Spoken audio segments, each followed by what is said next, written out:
নমস্কার দর্শক বন্ধুরা, পিউভিউ ব্লগ চ্যানেলে সবাইকে স্বাগত। আমার আজকের রেসিপি মাংসের ঘুগনি।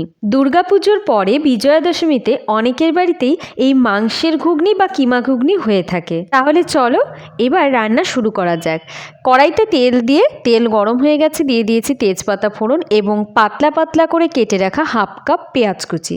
পেঁয়াজটা খুব বেশি ভাজার দরকার নেই, হালকা সতে করেই এতে দিয়ে দেব ছোট ছোট করে কেটে রাখা চিকেনের পিসগুলো। আমি আগে থেকেই চিকেনটা রেডি করে রেখেছিলাম।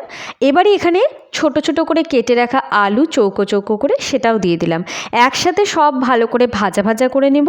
আচ্ছা, এটা ভাজা হোক, এদিকে আমি একটা ঘুগনি স্পেশাল ভাজা মশলা তৈরি করে নিচ্ছি। এখানে আমি নিয়েছি 2টো এলাচ এবং দারচিনি, দিয়ে দিচ্ছি 1 চামচ ধনে, দিয়ে দিলাম একটা তেজপাতা ছোট ছোট করে টুকরো টুকরো করে, তার মধ্যে দিয়ে দিচ্ছি 2টো শুকনো লঙ্কা এবং 1 চামচ জিরে। সব একসাথে কাঠখোলায় ভালো করে ভেজে একটা ভাজা মশলা তৈরি করে রাখবো।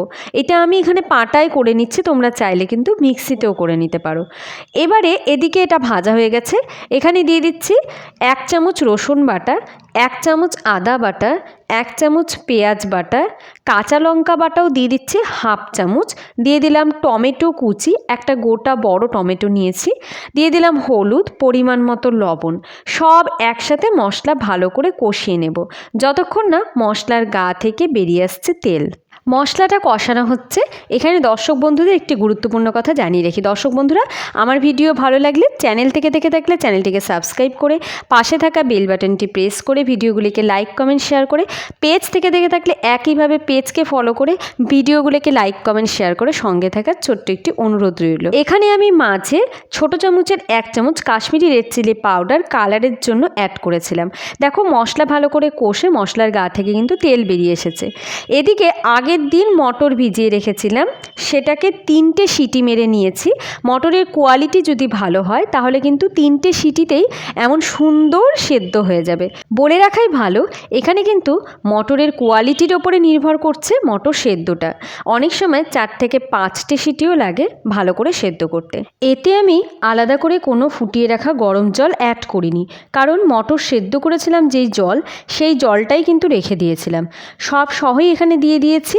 আলু, মাংস এবং প্রায় 80% সেদ্ধ করে নিয়েছিলাম মটর, সব একসাথে এই জল দিয়ে আবারও কিছুক্ষণের জন্য ঢেকে রেখেছিলাম। ঢাকা সরিয়ে এবার ওপর থেকে দিয়ে দিলাম ভাজা মশলা। তোমাদের কাছে অনুরোধ, ঘুগনি করলে এই ভাজা মশলাটা অবশ্যই করো এবং এই ভাজা মশলাটা ঘুগনির ওপরে ছড়িয়ে দিও। এতে কিন্তু ঘুগনির স্বাদ আরও দ্বিগুণ বেড়ে যায়। এবারে আমি ওপর থেকে ছড়িয়ে দিলাম ছোট চামচের হাফ চামচ গরম মশলা।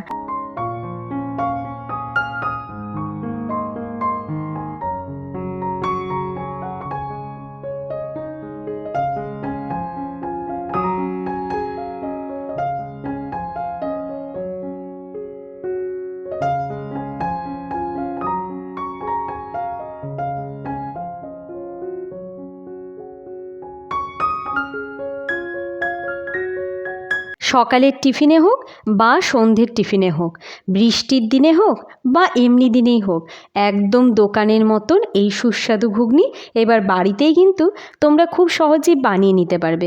এখানে তোমরা চিকেন না ইউজ করে মাটন ইউজ করতে পারো, তাতেও কিন্তু আরও টেস্টি হয়। যাই হোক, বাটির মধ্যে গরম গরম ঘুগনি নিয়ে নিয়েছি, ওপর থেকে ছড়িয়ে দিলাম পেঁয়াজ কুচি, শসা কুচি, ঝুরি ভাজা, একটু টমেটো কেচাপ, দিয়ে দিচ্ছি লেবুর রস এবং ওই যে ভাজা মশলা করে রেখেছিলাম সেটা ওপর থেকে ছড়িয়ে দিলাম। আশা করি আজকের ঘুগনি রেসিপি তোমাদের সকলেরই বেশ পছন্দ হয়েছে। যদি ভালো লাগে তাহলে অবশ্যই চ্যানেলটিকে সাবস্ক্রাইব করে, পেজ থেকে দেখে থাকলে পেজটিকে ফলো করে, ভিডিও শেয়ার করে সঙ্গে থেকো। সবাই সুস্থ থেকো, ভালো থেকো।